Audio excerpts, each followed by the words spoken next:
ये कहानी है एहसान का कर्ज चुकाने वाले की।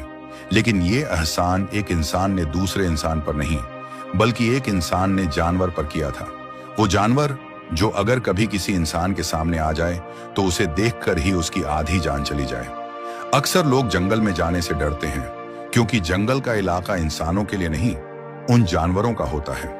ऐसे ही एक चीते ने एक इंसान के साथ क्या किया, ये बताने वाली ये कहानी है। क्यों एक चीता दिन रात लगातार 2 दिनों तक एक बूढ़ी औरत के पास बैठा हुआ था। ऐसा क्या हुआ था कि वो बूढ़ी कुछ कर नहीं पा रही थी उस चीते से बचने के लिए।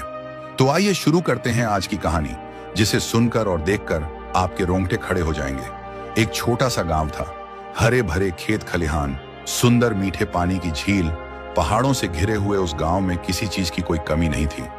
गांव के ज्यादातर लोग खेती करते थे। सुबह तड़के उठकर अपने खेत में चले जाते थे, दिन भर काम करके शाम को सूरज ढलने के समय घर लौट आते थे। उसी गांव में रहती थी एक बूढ़ी दादी, जिसका नाम था माणिक। माणिक दादी लगभग 70 साल की हो गई थी। उसके सिर्फ चेहरे पर ही नहीं, हाथ और पैरों पर भी झुर्रियों ने अपने निशान बना लिए थे। उसकी त्वचा लटकने लगी थी। उसकी बूढ़ी आंखें अब ज्यादा दूर तक देख नहीं पाती थी। वो एक विधवा थी और कुछ सालों पहले उसके पति की रहस्यमय तरीके से मौत हो गई थी। माणिक दादी और उसके पति जंगल में जाकर दुर्लभ जड़ी बूटियां ढूंढ कर लाते थे और उनकी दवाइयां बनाकर गांव में बेचते थे। गांव में दूसरा कोई वैद्य नहीं था। गांव वाले सब लोग माणिक दादी के बनाए हुए दवाइयों को खाकर तंदुरुस्त रहते थे। माणिक दादी इतनी बूढ़ी होने के बाद भी अकेले जंगल में जाकर जड़ी बूटियां लेकर आती थी। एक बार वो ऐसे ही जंगल में जाने के लिए घर से बाहर आई थी। अब वो पहले की तरह तेजी से चल नहीं पाती थी। उसे गांव के शिशुपाल और किशन ने देखा और कहा, अरे माणिक दादी, तुम तो अभी ठीक से चल भी नहीं पा रही हो। क्यों जाती हो जंगल में? पता नहीं वहां कब कौन सा खतरा सामने आ जाए। हाँ, किशन सही कह रहा है दादी, अब इस उम्र में ऐसा खतरा मोल लेना क्या सही है। शिशुपाल ने किशन के कहने में अपनी हामी भरी। उन दोनों की बात सुनकर माणिक दादी हल्के से मुस्कुराई। उसने कहा, तुम दोनों जो कह रहे हो वो सही है बच्चों, लेकिन मुझे अपना पेट पालने के लिए ये काम करना ही पड़ेगा। अगर दवाई नहीं बेचूंगी तो पैसे कैसे कमाऊंगी? मेरा तो कोई बेटा या बेटी भी नहीं है जो मुझे पाल सके। दादी की ये बात सुनकर किशन ने फिर कहा, दादी, आज तक आपने इतने गांव वालों का इलाज करके उन्हें स्वस्थ किया है। अब हम सबका भी फर्ज है कि आपके लिए कुछ करें। हम सब मिलकर आपका ध्यान रखेंगे, आपके सब खर्चे उठाएंगे, लेकिन आप जंगल में मत जाया कीजिए।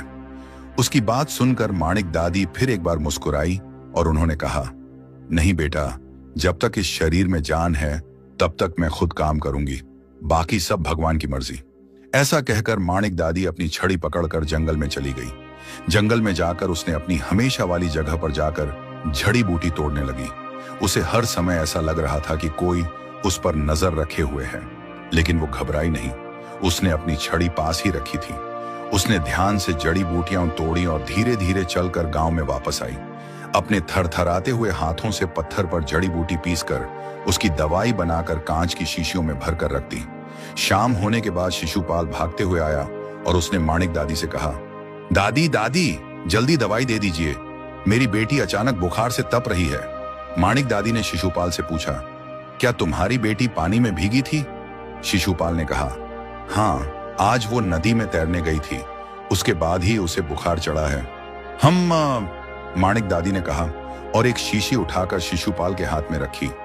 ये दवाई तुम्हारी बेटी को अभी पिला दो, सुबह तक उसे आराम आ जाएगा। शिशुपाल ने माणिक दादी को पैसे दिए और कहा, दादी, सुबह मैं तुम्हें जंगल में जाने से मना कर रहा था, लेकिन आज अगर तुम नहीं होती तो पता नहीं मेरी बेटी को समय पर दवाई कहां से मिलती। माणिक दादी ने कहा, कोई बात नहीं, अब जल्दी जाकर बेटी को दवाई पिला दो। शिशुपाल फिर एक बार माणिक दादी को धन्यवाद देकर घर चला जाता है। ऐसे ही माणिक दादी जंगल में जाकर जड़ी बूटियां तोड़कर ले आती थी। जब जब वो जंगल में जाती थी, उसे ऐसा लगता था कि कोई उसे छुपकर घूर रहा है, लेकिन इतने सालों की आदत की वजह से अब उसे डर नहीं लगता था। उसके पति जब जिंदा थे तब वो उनके साथ रोज जंगल में जाती थी, इसलिए वो जंगल के छप्पे छप्पे से वाकिफ थी।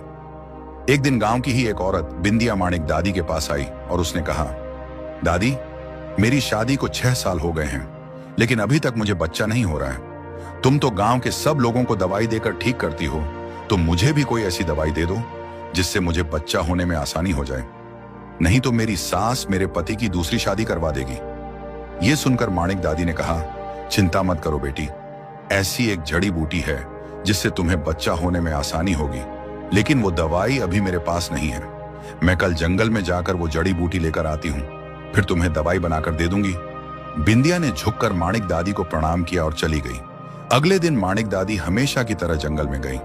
बिंदिया के लिए वो खास दवाई खोजने के लिए जंगल के और अंदर चली गई थी।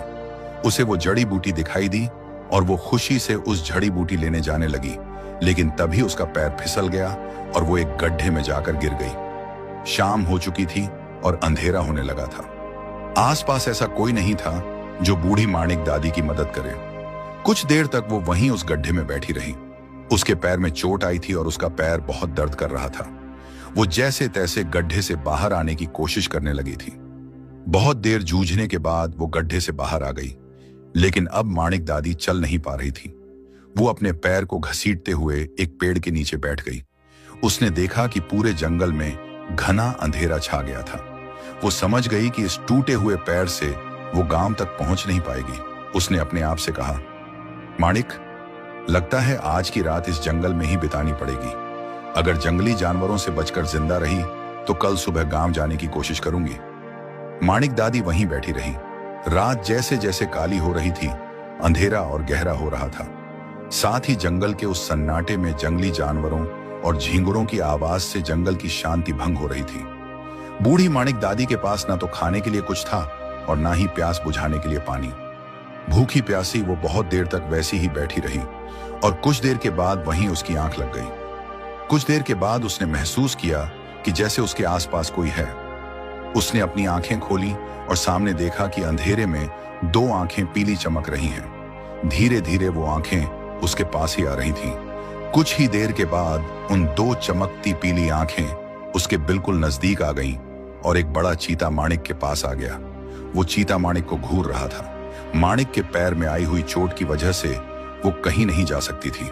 माणिक ने अपनी आंखें फिर बंद की और मन में सोचा कि आज की रात उसकी आखिरी रात है।